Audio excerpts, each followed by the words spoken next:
President Trump unveils a new slogan, apparently trolling those four progressive congresswomen known as the Squad. Still today, 'cause there ain't no doubt I love this land. God bless the USA.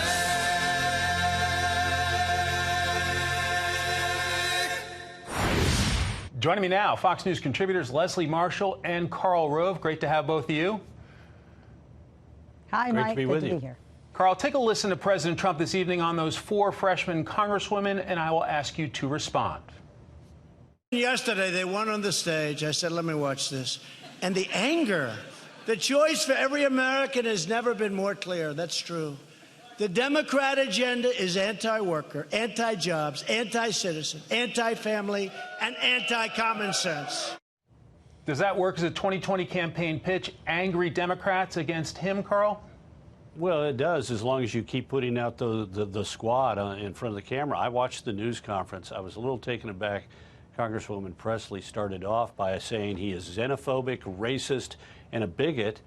But let's not take the bait and engage in the same kind of language that he engages in, and then spend much of the rest of her time talking about how President Trump was deliberately subjecting immigrant children along the border to trauma, childhood trauma. He was deliberately traumatizing these young people who were in these conditions at these detention facilities along the border. So, I mean, it was like a little bit of disconnect. Let me call them a bunch of names, and then let's say we're not going to call them names, and then let me spend the rest of my time talking about something where I'm ascribing to him a deliberate attempt to traumatize children.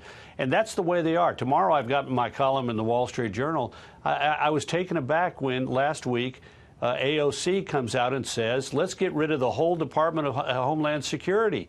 She was asked, you know, you're in favor of getting rid of ICE, and she said, well, I want to get rid of the whole department. And her interviewer, who David Remnick of the New Yorker, said, well, you know, don't you mean reform it? And she said, no, I'm in favor of getting rid of it all.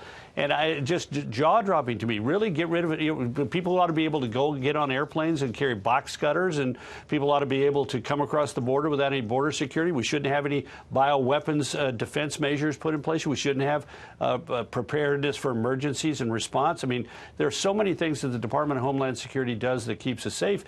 And there is our, you know, AOC, the star of the squad, out there saying something that I think most Americans would sort of shake their head at and say, who are you? All right, Karl, we'll check out that column. Leslie, I want to play a clip from MSNBC earlier today and would like to get your reaction.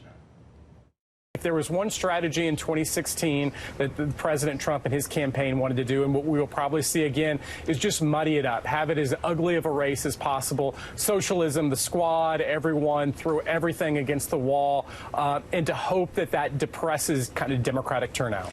Do you think the president's trying to muddy it up? Oh, yeah, absolutely. And actually, it's been very effective for him. I mean, it would seem after this, you see his approval rating go up. You see more Republicans united against him, with him and not against him, after he did say send them back. And in 2016, if you remember, he personally attacked every single opponent of his in the Republican Party, became the nominee, became president, and Democrats were saying when they go low, we go high, and we lost. Now, I'm not saying we should go low necessarily, but I think there are those that want to fight fire with fire. To some of Karl's points, though, we have to remember that this squad of four freshman female congressional members who were elected by their district and their constituents are not the majority of Democrats in the nation or voters, not the majority of the party, don't speak for the party, as you often hear Speaker Pelosi try to put out there. And when you look at a recent Axios poll, they may have high numbers with recognition, name recognition, but they have very low approval rating among those swing state voters, and Democrats are very cognizant of that, especially the Speaker. The other issue is that they've been slugging it out, the squad, with Speaker Nancy Pelosi. Karl, did the president make a strategic mistake by getting in the middle of their fight? Well, there's a question of timing, but yeah, look, I agree with. I agree that they are not the representative of what most Democrats are about, but they're dominating the coverage, and that's one of the points of my column. I mean, who knows what the Democrats in the House have attempted to do since they took the majority. They have been, first of all, overshadowed by the calls for impeachment, and now they're being overshadowed by the squad. And the squad is having an effect. Who would have thought that a year ago, every Democrat on that stage in the debate would have raised their hand and said, yeah, I'm in favor of free health care for illegal aliens? Who would have thought that the vast majority of Democrats running for president this year would say, yeah, I'm in favor of Medicare for all, and that means taking away everybody's health care?